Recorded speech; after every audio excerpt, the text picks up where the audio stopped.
जय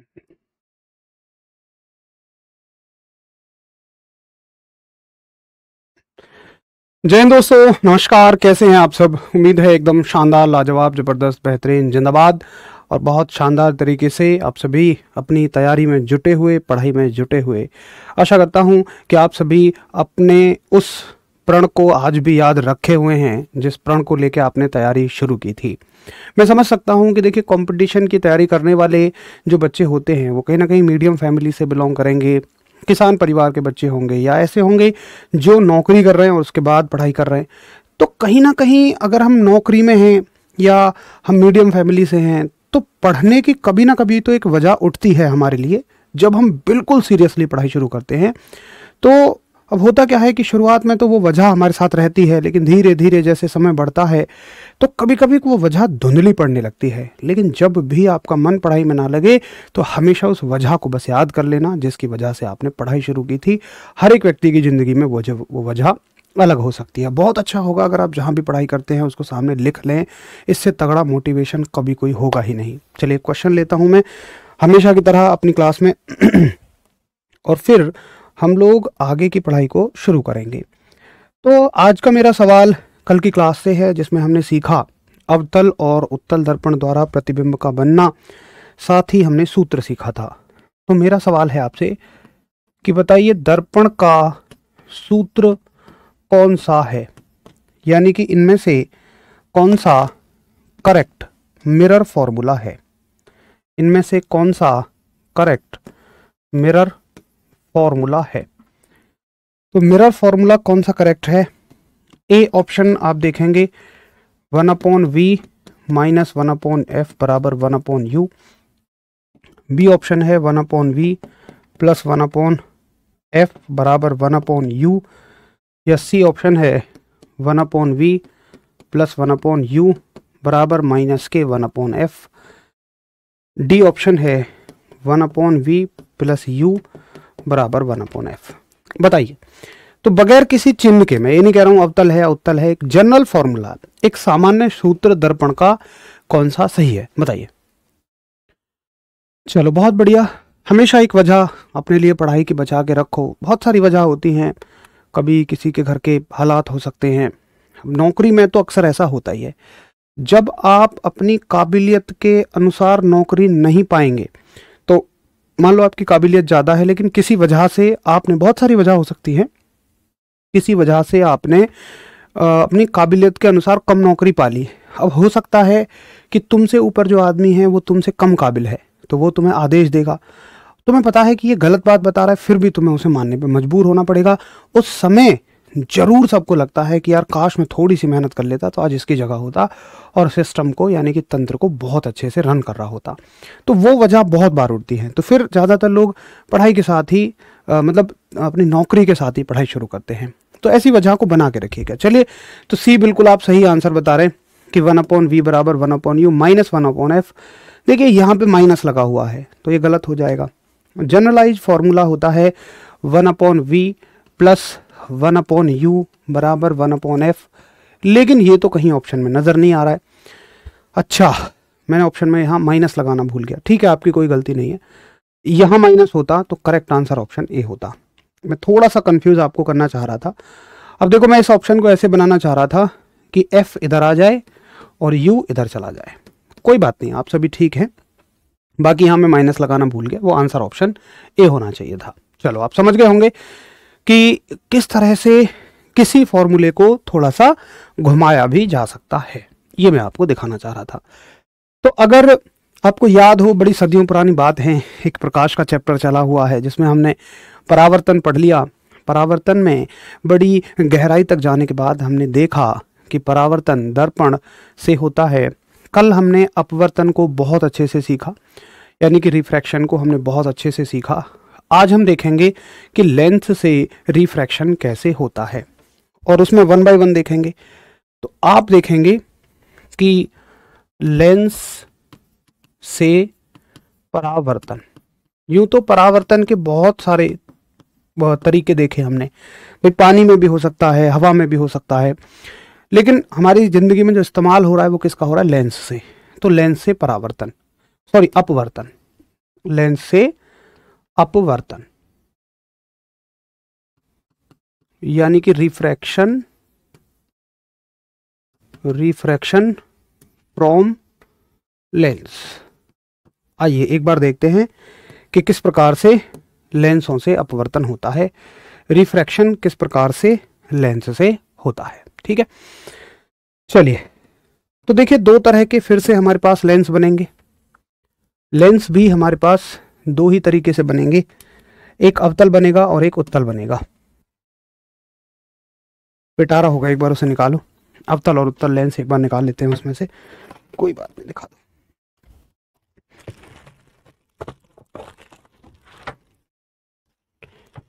देखो ये है मेरे पास, ये लेंस है। अगर आप इसे देख पाते, हाथ लगा के देख पाते, तो आप महसूस करेंगे कि ये अंदर से दबा हुआ है। ठीक है, आपको हल्का फुल्का नजर आ रहा हो। और अगर आप इसे हाथ से पकड़ पाते तो आप महसूस करते कि ये हल्का सा उभरा हुआ है। तो ये दबा हुआ है और ये उभरा हुआ है। ठीक है, तो दबे हुए लेंस को कैसे बनाओगे? अगर मैं ऐसे बनाने को बोलूं तो कैसे बनाओगे? तो यहां से दबा हुआ, यहां से दबा हुआ, है ना। तो आप कहेंगे कि इस प्रकार से मुझे ये दिखाई देता है, कोई पॉलिश इस पे नहीं होती है। तो इसको हम बोल देते हैं अवतल लेंस, कॉनकेव लेंस। उम्मीद है अब आप ये डायग्राम का मतलब समझोगे, है ना।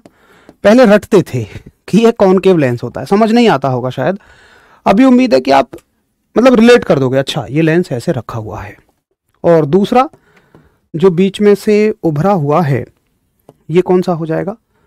जो बीच में से उभरा हुआ है ये हो जाएगा उत्तल लेंस। उत्तल लेंस यानी कि कॉन्वेक्स लेंस, ये हो गया कॉन्वेक्स लेंस। सही है, चलो तो एक अवतल लेंस है और एक उत्तल लेंस है, एक कॉनकेव लेंस है और एक कॉन्वेक्स लेंस है। अब देखो मैंने कल आपको ये बोला था कि जो भी दर्पण को अच्छे से पढ़ के आएगा, लेंस उसके लिए बड़ी चुटकियों वाली बात रहेंगी। कैसे? क्योंकि यहां पे बस उल्टा करना है। अच्छा मुझे बताइए कि दर्पण में किरणों को मिलाने वाला कौन होता था? तो आप कहेंगे कि मिलाने वाला होता था दर्पण में अवतल यानी कि कॉनकेव, लेकिन यहां कॉन्वेक्स होता है। अगर किसी convex lens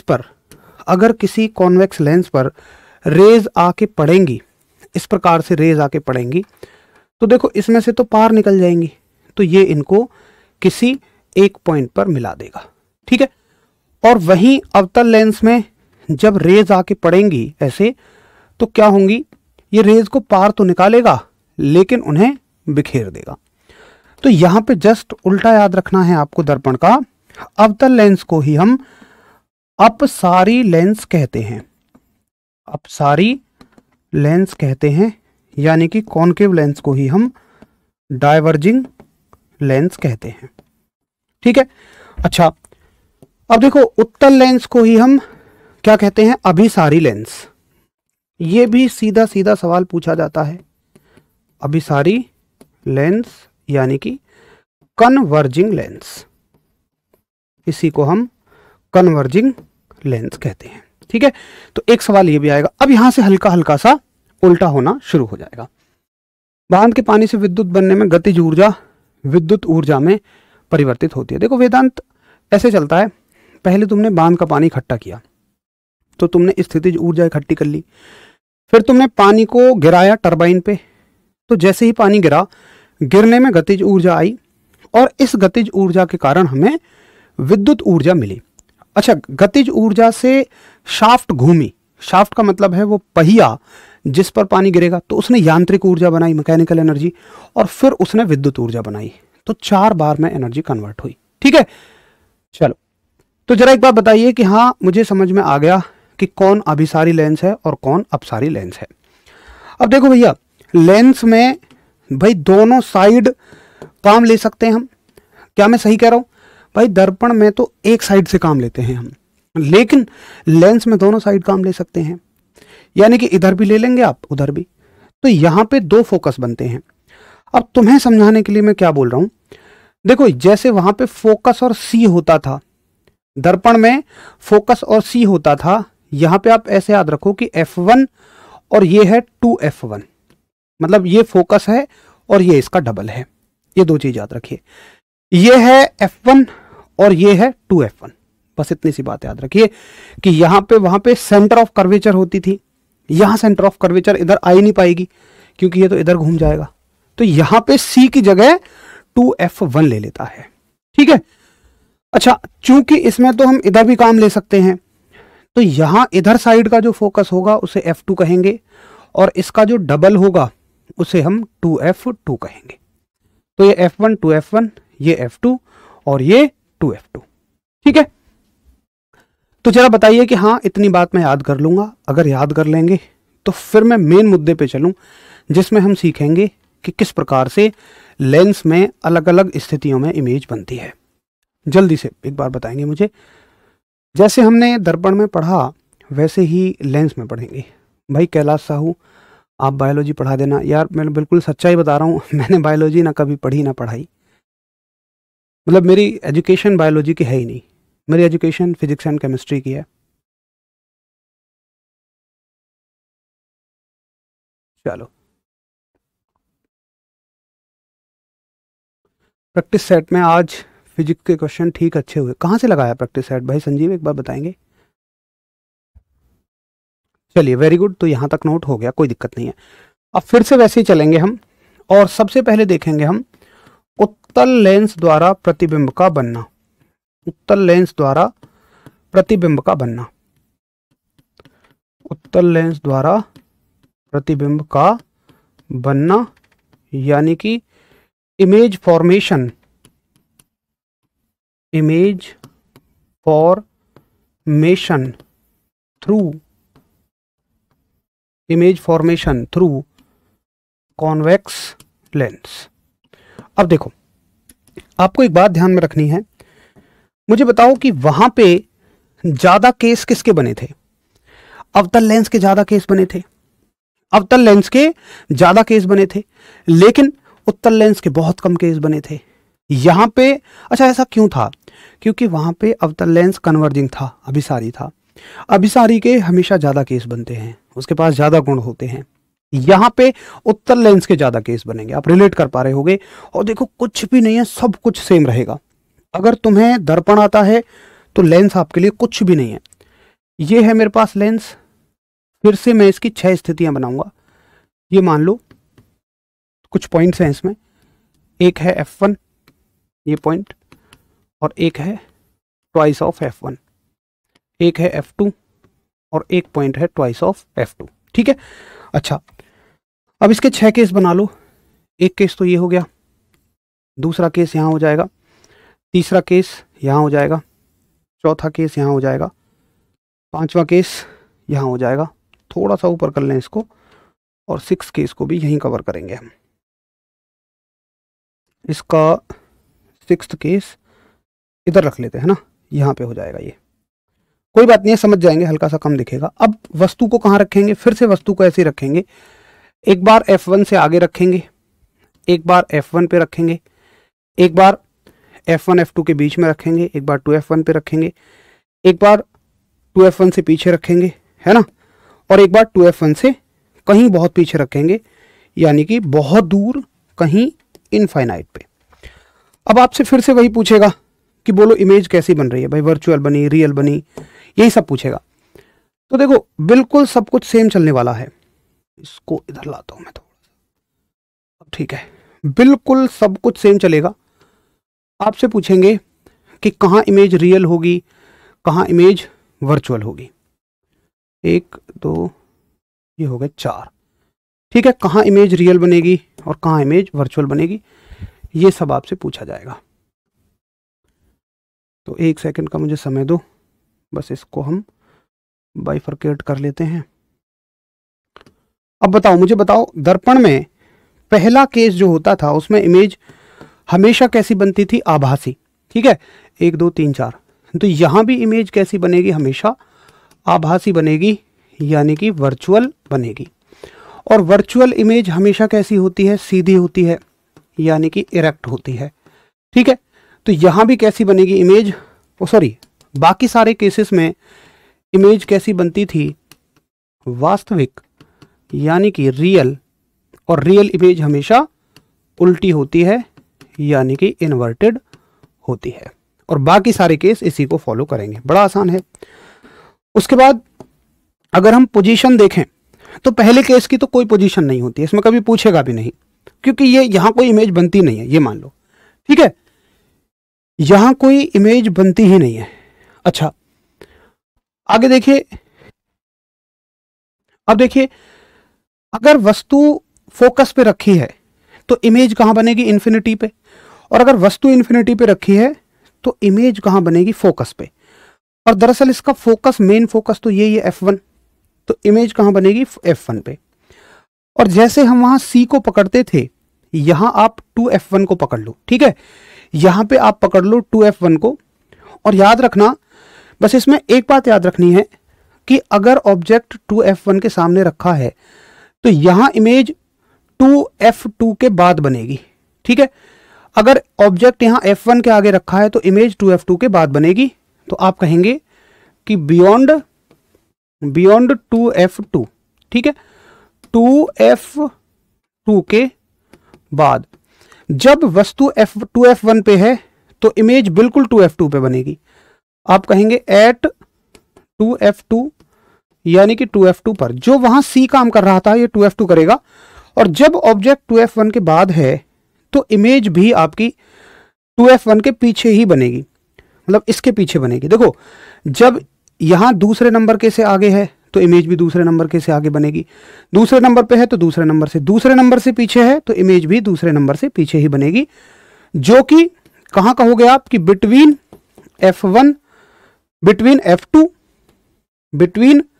F2 and 2F2, ठीक है, यानी कि 2F2 व F2 के बीच। फिर से देखो एक बार, यहां आगे इमेज आगे बन रही है नंबर 2 वाले के, तो यहां भी आगे बनेगी। नंबर 2 पे है तो नंबर 2 से, नंबर 2 के पीछे है तो नंबर 2 के पीछे बनेगी, बात खत्म, ठीक है।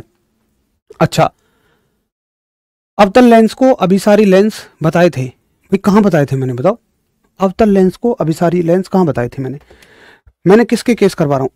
उत्तल लेंस है और उत्तल लेंस अभिसारी लेंस है, ठीक है। तो सही तो कह रहा हूं, मैंने क्या गलत कहा है बताओ? कन्वर्जिंग है, ठीक है। आप ये बताओ कंफ्यूज कहां हो, ठीक है।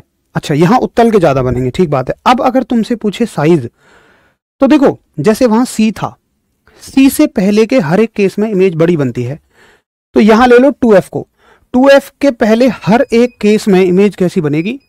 बड़ी बनेगी, यानी कि एनलार्ज बनेगी, बड़ी बनेगी यानी कि एनलार्ज बनेगी, बड़ी बनेगी यानी कि एनलार्ज बनेगी, और 2F पे आके ये समान आकार की हो जाएगी, ठीक है, ये हो जाएगी सेम साइज की।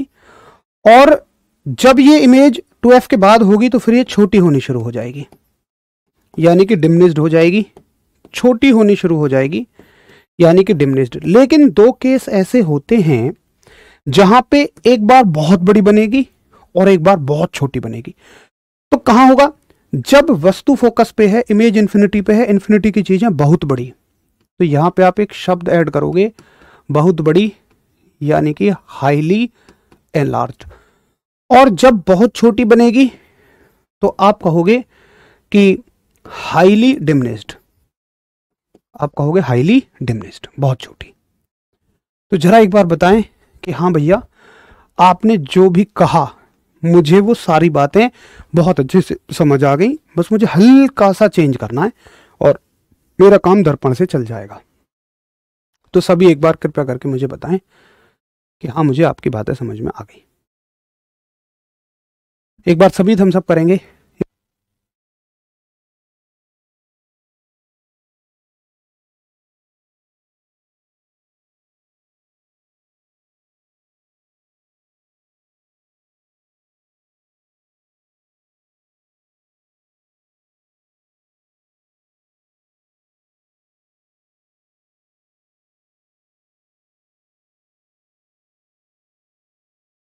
ठीक है, चलो तो एक बार सभी बताएं, और जब नोट हो जाए तो कृपया थम्स अप करें। वैसे इसमें कुछ है नहीं, बिल्कुल जस्ट अपोजिट है।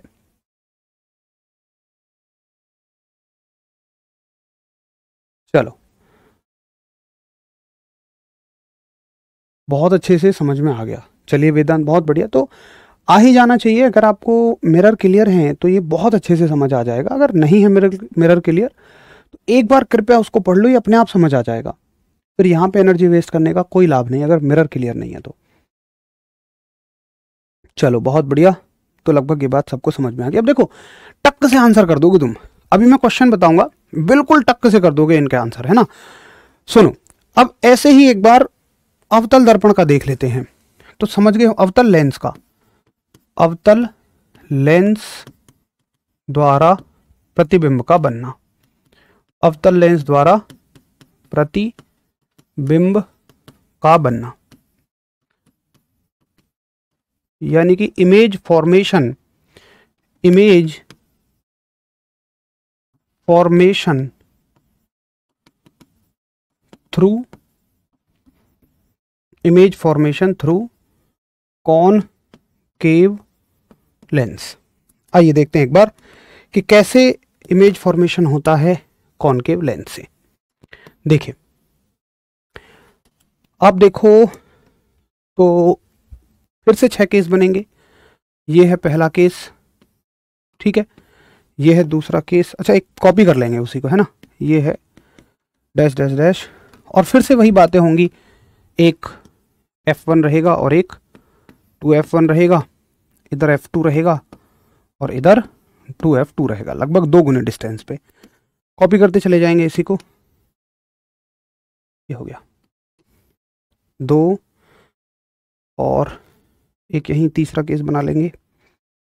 उसके बाद एक चौथा केस आ जाएगा, 5वां केस, और ये हो गया 6वां केस, ठीक है। चलिए तो देखते हैं एक बार।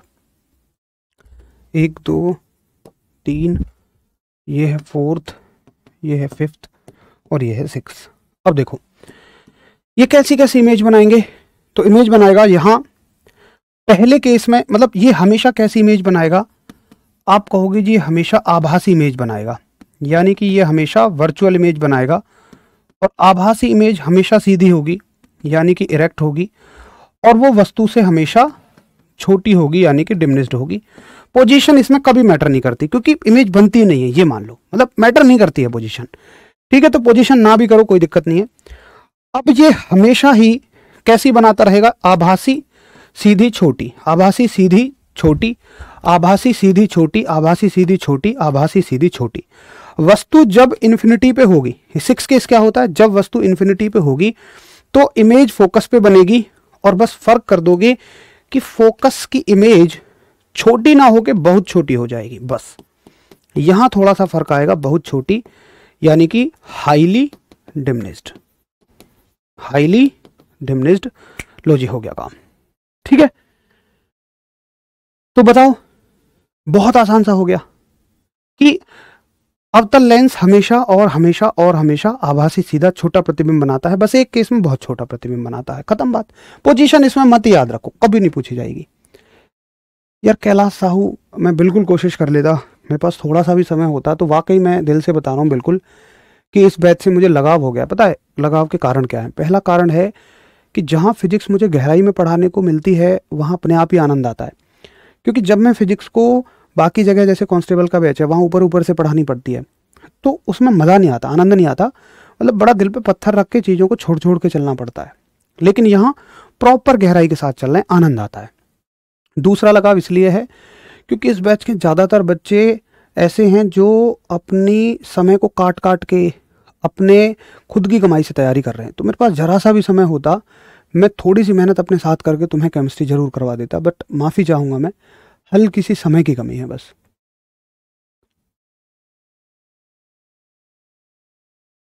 अवतल दर्पण की तरह उत्तल लेंस है, जिसको ये बात समझ में आ गई रितेश की तरह, ये समझ लो कि ये केस उसके लिए कुछ नहीं है। अब एक बार मैं यहाँ से ना सवाल बना के दिखाऊंगा तुम्हें, और तुम्हें मज़ा आ जाएगा उनके आंसर करने में। एक बार थम्स अप कर देना जब सभी का नोट हो जाए, मैं आपका वेट कर रहा हूँ, और फिर हम इसमें से क्वेश्चंस बनाएंगे।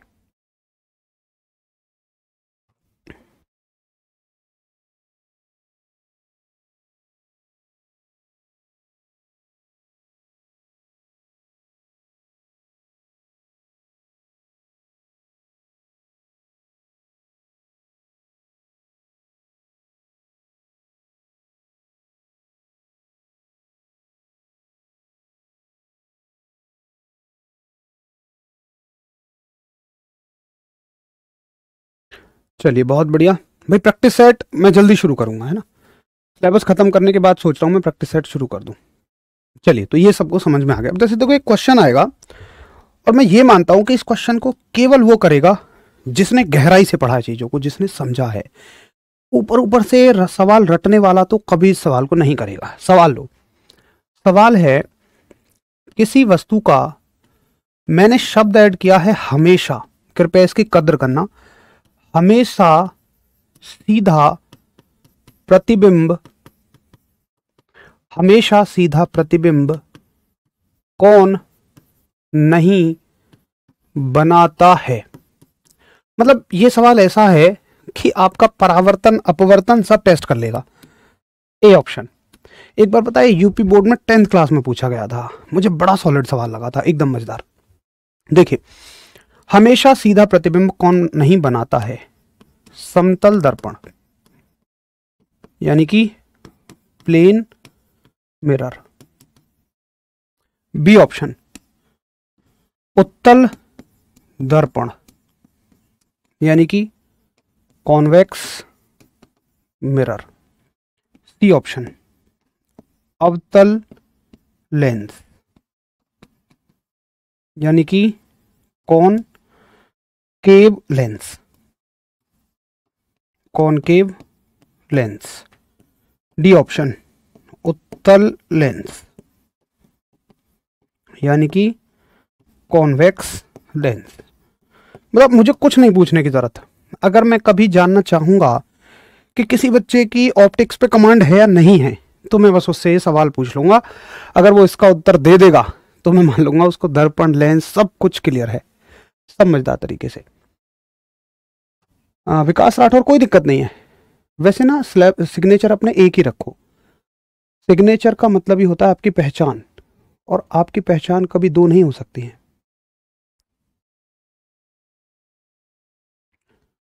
ठीक है भाई हर्षित मलिक, मैं एक बार बात करता हूं यार।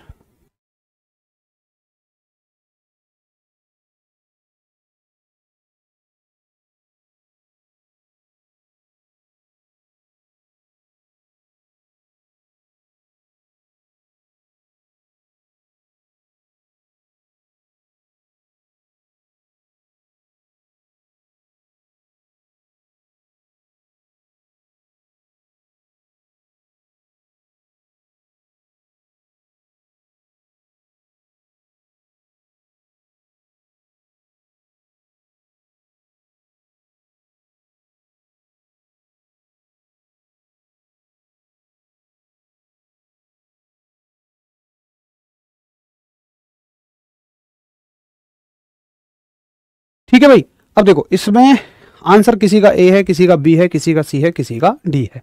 क्यों भाई हरीश, ऐसे ही आंसर आ रहे हैं? ये होते हैं भाई कंफ्यूजिंग सवाल। अब देख लो किसका सही होगा आंसर। भाई हमेशा सीधा प्रतिबिंब कौन नहीं बनाता है? ये कह रहा नहीं बनाता है। भाई समतल दर्पण हमेशा सीधा बनाता है। अगर तुम्हें उल्टा लग रहा हो तो वो उल्टा नहीं होता, मैंने कहा था वो पार्श्विक उल्टा होता है। भाई सीधे का मतलब क्या है कि तुम्हारा सर ऊपर है और प्रतिबिंब में भी तुम्हारा सर ऊपर है, तो भाई वैसे ही तो बना रहा है। ऐसा थोड़ी है कि प्रतिबिंब में सर नीचे हो गया पैर ऊपर उठ गए, नहीं। लेफ्ट का राइट, राइट का लेफ्ट देखना, वो पार्श्विक उल्टा होता है। तो ये हमेशा सीधा प्रतिबिंब ये तो बनाता है। तुमसे पूछा कौन नहीं बनाता है?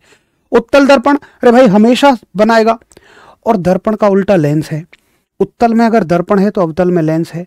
कॉन्वेक्स में अगर मिरर है तो कॉनकेव में लेंस है।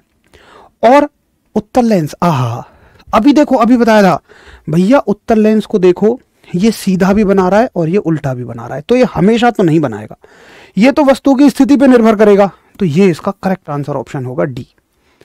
इसका करेक्ट आंसर ऑप्शन होगा डी। बताओ अब कि क्या आपको मेरी बात समझ में आ गई? एक बात सभी मेरे शेर बताएंगे कि हाँ भैया मुझे आपकी बात अच्छे से समझ में आ गई है। एक बार बताएं। ये ऐसा सवाल था जिसने तुम्हारे सारे कॉन्सेप्ट को चेक कर लिया होगा। अगर इस सवाल का आंसर कर दिया तो मान लो आपकी तैयारी बड़ी अच्छी है। अच्छा, जिन्होंने गलत किया था वो बता दो भैया, क्या उनको समझ में आ गया कि तुम कहाँ गलती कर रहे थे? हमेशा तो नहीं बनाता है। इनमें से कोई सा भी दर्पण, मतलब ये तो ऐसे हैं जो हमेशा ही सीधा बनाएंगे, केवल उत्तल लेंस हमेशा सीधा नहीं बनाता है। ठीक है, यार विक्रम, मेरा कोई केमिस्ट्री का बैच है नहीं दरअसल में, जब से आया हूँ बस मैंने फिजिक्स को हैंडल किया है। और पता है ऐसा नहीं होता, हर एक एग्जाम के लिए अलग लेवल होता है। तुम इसमें कांस्टेबल की केमिस्ट्री पढ़ के काम नहीं चला लोगे एएलपी में। साइंस का सेगमेंट रेलवे में स्पेशल है। ठीक है भाई, चलो तो उम्मीद है कि सबको समझ में आ गया कि किस तरह के क्वेश्चन इनसे पूछे जाएंगे। चलो एक और सवाल ले लेते हैं। एक सवाल आएगा और ये बहुत फेमस सवाल है, खैर ये तो आसान है। सवाल आएगा कि बताओ फोकस पर रखी फोकस पर रखी फोकस पर रखी वस्तु का प्रतिबिंब, फोकस पर रखी वस्तु का प्रतिबिंब कहाँ बनेगा? फोकस पर रखी वस्तु का प्रतिबिंब कहाँ बनेगा? बताओ, फोकस पर रखी वस्तु की इमेज कहाँ बनेगी? Option A infinity, option B वक्रता केंद्र यानी कि centre of curvature, C option pole यानी कि ध्रुव, ये बड़ा फेमस सवाल है। D option none of these, इसमें से कोई नहीं। बताओ, इसका आंसर तो मेरे हिसाब से सब कर देंगे, है ना? चलो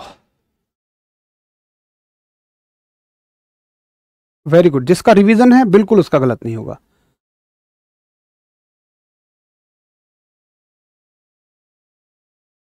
ऐसे कॉनकेव मिरर भी हो सकता है? क्या कह रहे हो यार, कॉनकेव मिरर कैसे हो जाएगा भाई? अवतल दर्पण तो हर तरह का प्रतिबिंब बना सकता है, हमेशा छोटा थोड़ी बनाता है। तुम फोकस से आगे चले जाओ, उससे सेंटर ऑफ कर्वेचर से आगे चले जाओ, तुम सी से आगे चले जाओ, हमेशा बड़ा बनेगा तुम्हारा। तीनों केसेस में बड़ा प्रतिबिंब बनेगा, तो हमेशा छोटा थोड़ी बनेगा। ठीक है, तो ये आप देखते ही समझ जाएंगे कि भाई फोकस का संबंध इन्फिनिटी से। तो ऐसे सवाल आएंगे, मतलब ये तो बहुत रेयर केस है। अगर पेपर टफ बनता है तब ये सवाल है, पेपर जैसा बनना चाहिए वैसा बनता है तो तब के ये सवाल है। ठीक है, आप समझ गए होंगे कि किस किस तरह के क्या क्या सवाल पूछे जाते हैं। और सवालों की देखिए कोई सीमाएं नहीं है। मैं अभी यहाँ खड़ा खड़ा 100 सवाल बना दूंगा, जितने टॉपिक मैंने अभी पढ़ाए। बट हमें सवालों को नहीं रटना है, हमें तो कॉन्सेप्ट पे काम करना है। इसी को कॉन्सेप्ट सीखना बोलते हैं, कि आप उस टॉपिक से संबंधित 100 सवालों को भी कर दो, 1000 सवालों को भी कर दो। ये तरीका होता है ठीक पढ़ने का, कि कॉन्सेप्ट हम समझ लें, उसके बाद जितने सवाल बने हम आराम से करते चले जाएं। तो ये हो गया आपका दर्पण फिनिश। अब एक बार दर्पण के उपयोग देख लेते हैं कि दर्पण के उपयोग, लेंस के उपयोग देख लेते हैं कि लेंस के यूज क्या होते हैं। तो लेंस का वैसे तो बहुत सारे यूज हैं, बट पेपर में जो पूछे जाएंगे आपसे वो 2 यूज पूछे जाएंगे, एक उत्तल का और एक अवतल का। वही अपने तो एक यूज अवतल लेंस का यानी कि कॉनकेव लेंस का, और एक यूज पूछा जाएगा आपसे कॉन्वेक्स लेंस का यानी कि उत्तल लेंस का। ठीक है, अब देखो मेरे दोस्तों, एक आंखों में दिक्कत होती है, 2 दिक्कत। एक होता है निकट दृष्टि दोष, एक होता है दूर दृष्टि दोष। वो बाद में समझेंगे क्या होता है, पहले अभी ट्रिक से याद रख लो कि कौन से दोष के निवारण के लिए कौन सा लेंस इस्तेमाल में लाया जाएगा। आपसे कभी ये नहीं पूछेगा होता क्या है वो दोष, हालांकि हम समझ लेंगे, बट फिर भी एक बार समझ लेंगे। तो देखो, अवतल लेंस के लिए हम निकट दृष्टि दोष जिस व्यक्ति को होगा, निकट दृष्टि दोष, उसके निवारण के लिए हम अवतल लेंस का यूज करेंगे, यानी कि कॉनकेव लेंस यूज करेंगे हम मायोपिया के लिए। साथ ही हम कॉन्वेक्स लेंस यूज करेंगे, उत्तल लेंस हम यूज करेंगे दूर दृष्टि दोष के निवारण के लिए। दूर दृष्टि दोष यानी कि हाइपर मेट्रोपिया। अब कैसे याद रखेंगे, सुनो, मुझे एक बात बताओ कि अवतल और उत्तल में से किसमें शब्दों की संख्या ज्यादा है? आप कहेंगे अवतल में 4 है, उत्तल में 3.5 है। ठीक, निकट और दृष्टि में से, निकट और दूर में से किसमें शब्दों की संख्या ज्यादा है? निकट में। तो ज्यादा वाले के लिए ज्यादा वाला और कम वाले के लिए कम वाला। कभी कुछ याद रखने की जरूरत ही नहीं है, खत्म। इंग्लिश वाले उल्टा करो, इसमें 7 लेटर हैं और इसमें 6 लेटर हैं, इसमें कम लेटर हैं, इसमें ज्यादा हैं। यहां उल्टा करो, ज्यादा वाले को कम और कम वाले को ज्यादा दे दो। यहां पे ऐसा करना है, ठीक है, बड़ा ही आसान है। अच्छा, अब इन दोष को समझो। देखो, पढ़ने से हमें लगता है कि निकट दृष्टि दोष में जिस व्यक्ति को यह दोष है उसकी निकट की दृष्टि में समस्या है। अच्छा, ये कैसे परिभाषित करें कि कितनी दूरी को निकट कहें, कितनी दूरी को हम दूर कहें? तो हमने एक डिस्टेंस बनाई 25 सेंटीमीटर। 25 सेंटीमीटर के लिए 25 सेंटीमीटर से अधिक की दूरी को हम दूर बोलेंगे और उससे नजदीक को नजदीक बोलेंगे। तो सवाल ये भी आता है कि बताओ, यहां नोट डाल के लिख लेना, थोड़ी जगह यहां खाली छोड़ना, नोट डाल के, कि स्पष्ट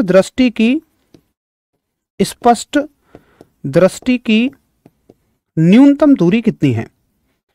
तो हमने पैरामीटर जो बनाया है वो बनाया है 25 सेंटीमीटर, यानी कि ये है distance of clear vision. Distance of clear vision. अब देखो, नाम पढ़ने से तो ऐसा लग रहा है कि उस व्यक्ति की आंख में निकट दृष्टि दोष रहा होगा, यानी कि उसको 25 सेंटीमीटर से कम की जो वस्तु, नजदीक की जो वस्तुएं हैं वो साफ नहीं दिखाई देती होंगी। लेकिन नहीं, निकट दृष्टि दोष का मतलब है कि निकट की दृष्टि सही है, निकट का साफ दिखाई देता है। और निकट कितना? 25 सेंटीमीटर से कम का। ठीक है, निकट का साफ दिखाई देता है, यानी कि उसका जो नियर विजन है, नियर विजन इज क्लियर। और दूर दृष्टि दोष में दूर का साफ दिखाई देता है, दूर का साफ दिखाई देता है, दूर का साफ दिखाई देता है, यानी कि डिस्टेंट, ये डिस्टेंट ही होगा, दूरी के लिए डिस्टेंट, विजन इज क्लियर। लेकिन बात यह आती है कि आखिर इनके नाम ऐसे क्यों रखे गए, इनके नाम हमने उल्टे क्यों रख लिए? तो दरअसल इनके नाम यहां से हैं ही नहीं, इनके नाम इस वजह से नहीं है। हालांकि हमारे पेपर में कभी यह नहीं पूछेगा नाम ऐसे क्यों हैं, लेकिन फिर भी मैं बता दूं क्योंकि ये बहुत कॉमन डाउट है और इसकी वजह से गलतियां होती हैं। शायद ये गलती ना करोगे, ये तो सवाल आता है, ये सवाल जरूर आता है कि निकट का साफ दिखाई देता है तो कौन सा दोष है। बच्चे को लगेगा निकट का साफ दिख रहा है तो दूर का दृष्टि दोष है, नहीं, निकट का साफ दिख रहा है तो निकट का दृष्टि दोष है। कारण समझ जाओगे तो गलती नहीं करोगे। सुनो, होता क्या है कि अगर आपने बायोलॉजी में ह्यूमन आई को पढ़ा होगा, मनुष्य की आंख को पढ़ा होगा कुछ ऐसे करके, तो आपने ये पढ़ा होगा मनुष्य की आंख में लगा होता है एक अवतल लेंस, वो उत्तल लेंस। ठीक है, और ये क्या करेगा भाई, ये क्या करता है, आने वाली किरणों को एक पॉइंट पे इकट्ठा करता है। तो ये जिस पॉइंट पे इकट्ठा करता है हम उस पॉइंट को बोलते हैं रेटिना। ठीक है, ये होता है स्वस्थ मनुष्य के साथ कि आने वाली समस्त किरणें कहाँ पे फोकस होंगी, आने वाली समस्त किरणें रेटिना पर फोकस होंगी। ठीक है, ये होता है साफ इमेज बनने के लिए। अगर आपकी आंखों पे चश्मा नहीं है, आपको सब कुछ साफ दिखता है, तो फिर रेटिना पे आपकी इमेज बन रही है। ठीक, लेकिन अगर यही इमेज रेटिना से पहले बनने लगे, आंख में दिक्कत आ जाए और ये लेंस की क्षमता घट जाए, मतलब लेंस की क्षमता बढ़ जाए, सॉरी, लेंस की पावर बढ़ जाए और ये इनको नजदीक फोकस कर दे, तो देखो इसकी तुलना में भाई पहले लेंस से यहां तक की दूरी ज्यादा थी, लेकिन अब यहां फोकस कर रहा है तो लेंस से यहां तक की दूरी घट गई, तो ये निकट, लेंस के निकट फोकस कर दे रहा है, इसलिए इसको निकट दृष्टि दोष बोलते हैं। तो निकट दृष्टि दोष में प्रतिबिंब रेटिना से पहले बन जाता है, और दूर दृष्टि दोष में डेफिनेटली समझ गए होंगे कि अब ये रेटिना से दूर फोकस करता है, लेंस की क्षमता घट जाती है और ये दूर फोकस करता है। अब भी उल्टा लग रहा है सुनने में, लेंस की क्षमता घट रही है तो दूर फोकस कर रहा है। हालांकि उतने गहराई में नहीं जाना, बस आप ये समझो इनका नाम ऐसा क्यों है। तो अगर दूर फोकस करेगा, देखो लेंस से नॉर्मल की तुलना में ज्यादा दूर फोकस कर रहा है, तो फिर ये दूर दृष्टि दोष है। समझ गए? तो दृष्टि दोष यहां से चलता है, दृष्टि दोष यहां से निकल के आते हैं कि कैसे दूर दृष्टि दोष बोला जाता है और कैसे निकट दृष्टि दोष बोला जाता है। तो एक बार बताइए, क्या आपको अच्छे से समझ में आ गया? जी विमलेश, अमित कुमार, इससे पता चलता है आपको बायो आती है। अरे उतनी नहीं आती है यार, मैंने कंपटीशन में पढ़ने के लिए, मतलब मेरे भी एग्जाम्स में बायो आती थी ना कॉम्पिटिटिव में, तो तब के लिए मैंने सीखी थी बस। बाकी ऐसे मैंने कभी कोई स्टडी नहीं करी बायो में।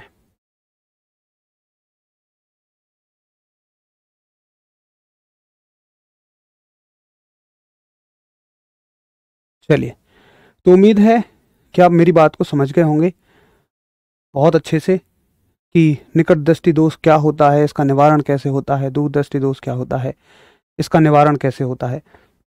तो ये हो गए लेंसों के उपयोग, है ना। एक बार थम्स अप करेंगे सभी अगर आपको ये चीज अच्छे से समझ में आ गई है। फिर हम पढ़ लेते हैं लेंस का सूत्र। समझ में आ गई हो और नोट कर ली हो तो फिर हम आगे बढ़ेंगे और पढ़ेंगे लेंस का सूत्र। जैसे दर्पण का सूत्र पढ़ा वैसे ही लेंस का सूत्र। चलिए, बहुत बढ़िया। अब चलते हैं लेंस का सूत्र। लेंस का सूत्र, जैसे वहां मिरर फॉर्मूला था, यहां पे लेंस का फॉर्मूला रहेगा, लेंस फॉर्मूला रहेगा। तो देखिए लेंस फॉर्मूला क्या रहता है, लेंस का सूत्र क्या रहता है। वी यू और एफ आप जानते हैं, यहां पे क्या है, बस माइनस लग जाएगा। 1/v माइनस 1/u बराबर 1/f। बस दर्पण में प्लस है और यहां माइनस है। अब देखो बस इतना फर्क है कि तुम्हें हो सकता है क्वेश्चन में से घुमा घुमू के दे दे। जैसे क्वेश्चन में दे दे, ऑप्शन दे दे कि 1/v माइनस 1/f बराबर 1/u, ये ऑप्शन दे दे। अच्छा चलो मैं इसको ऑप्शन में ना लिखूं, क्या इसको ये नहीं लिखा जा सकता? भाई 100% लिख सकते हैं। अगर आप f को इधर लाओगे तो निगेटिव होगा और u को इधर लाओगे तो पॉजिटिव हो जाएगा। ठीक है, ऐसे u बना देते हैं। तो ये भी लिखा जा सकता है। ये भाई तोड़ मरोड़ना तो आपको अच्छे से आना चाहिए, है ना।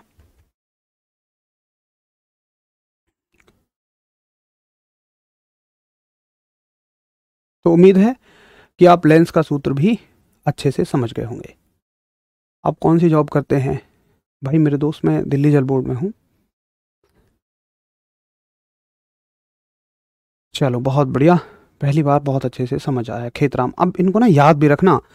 ये तो ठीक है, समझ आ रहा होगा आपको, नो डाउट, बट ना ये कंफ्यूजिंग भी बहुत है। आप देख रहे होंगे कि बस लेंस और दर्पण उल्टे हैं एक दूसरे के।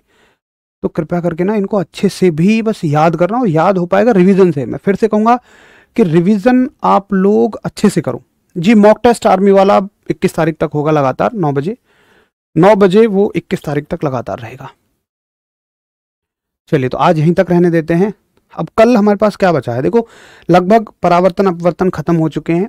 इसमें एक छोटा सा टॉपिक बचा है जिसका नाम है मैग्निफिकेशन, और बाकी की हमारे पास 4 घटनाएं और हैं। तो उन चारों घटनाओं को लगभग हम एक ही दिन में कर लेंगे। ये दोनों घटनाएं ही बड़ी हैं, अपवर्तन और परावर्तन, रिफ्लेक्शन रिफ्रैक्शन। वो चारों घटनाएं तो छोटी छोटी हैं, लेकिन अगर मैं कहूं इस चैप्टर से क्वेश्चन आने के कितने चांस हैं जी, मैं मान लो 2 मान लेता हूं, 2 सवाल आएंगे मान लो, या 4 सवाल मान लो 4 आएंगे। तो 2 अब तक के पढ़ाई में से आएंगे और 2 जो हम कल कंप्लीट कर रहे होंगे उसमें से आ जाएंगे। ठीक है, तो चलिए फिर मिलते हैं। 1/v लिख देते हैं। भाई क्या कह रहे हो, मुझे समझ नहीं आ रहा है। मतलब आप इसको तोड़ मरोड़ सकते हो, कोई दिक्कत नहीं है। तो चलिए फिर कल मिलेंगे, तब तक के लिए सभी प्यारे से दोस्तों को नमस्कार, धन्यवाद। खुश रहिए, अपना ख्याल रखिए, अपने परिवार का ख्याल रखिए, बढ़िया से पढ़ाई साथ में करते रहिए। मिलेंगे कल।